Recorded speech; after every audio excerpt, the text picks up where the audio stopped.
ഇതിവിടെ എത്ര ദിവസമായിട്ട് ഇങ്ങനെ കിടക്കുന്നതെന്നാണ് ഈ പറയുന്നത്?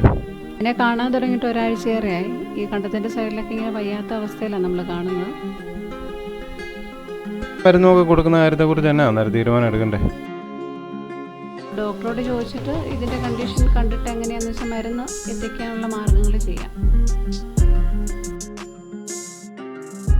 ഇവനെ എവിടെയാണ് സൂക്ഷിക്കുന്നത്? ഒരു ഒഴിഞ്ഞ് വീട് കിടപ്പുണ്ടെന്ന് ഈ ഇൻഫോം ചെയ്തയാൾ പറഞ്ഞിട്ടുണ്ടായിരുന്നു. അവർ അങ്ങോട്ടേക്ക് വരാറുണ്ട്. അപ്പോൾ അവിടെ വെച്ച് ആഹാരം മരുന്ന് കൊടുക്കാമെന്നാണ് തീരുമാനിച്ചിരിക്കുന്നത്. അങ്ങനെ അവിടെ വെച്ച് ഡോക്ടറുടെ നിർദ്ദേശപ്രകാരമുള്ള മരുന്നുകളും ഭക്ഷണമൊക്കെ ഞങ്ങൾ അവന് കൊടുത്തു.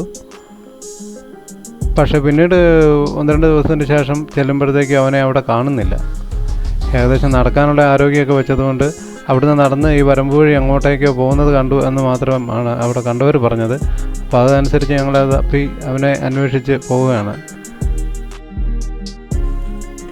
ഇവിടെ പാമ്പിൻ്റെ ശല്യം ഉണ്ടെന്നൊക്കെയാണ് പറഞ്ഞു കേൾക്കുന്നത്. പക്ഷേ അതൊക്കെ വകവെച്ച് നിന്നാൽ നമുക്ക് നമ്മുടെ ലക്ഷ്യത്തിൽ നിന്ന് ശരിയായ രീതിയിൽ മുന്നോട്ട് പോകാൻ പറ്റത്തില്ല.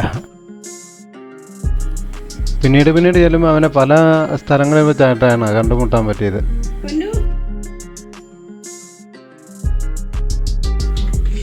പക്ഷേ അത്രയൊക്കെ ചെയ്തിട്ട് അവൻ ഒരിക്കലും അടുത്തേക്ക് വന്നില്ല. അത്ര അടുത്തിടപഴകിയിട്ടുമൊക്കെ നമ്മൾ കൊടുക്കുന്ന ഭക്ഷണം പിന്നീട് വന്ന് കഴിക്കുന്ന സ്വഭാവമാണ് അവൻ കാണിച്ചുകൊണ്ടിരിക്കുന്നത്.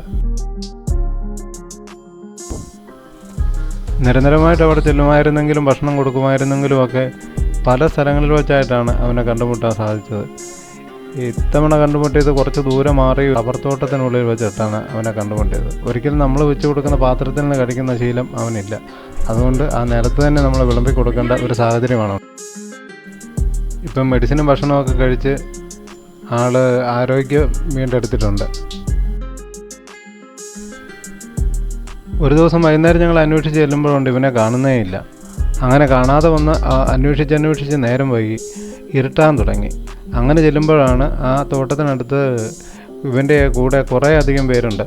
അവരുടെ കൂട്ടത്തിൽ നിന്ന് ഇവൻ വഴിപിരിഞ്ഞ അസുഖം വന്ന സ്ഥിതിക്ക് മാറി നിന്നതായിരിക്കണം എന്ന് കരുതുന്നു. പിന്നെ ഞങ്ങൾ പോയപ്പോഴെല്ലാം എല്ലാവർക്കും വേണ്ട ഭക്ഷണം കരുതിക്കൊണ്ടാണ് പോയിക്കൊണ്ടിരുന്നത്.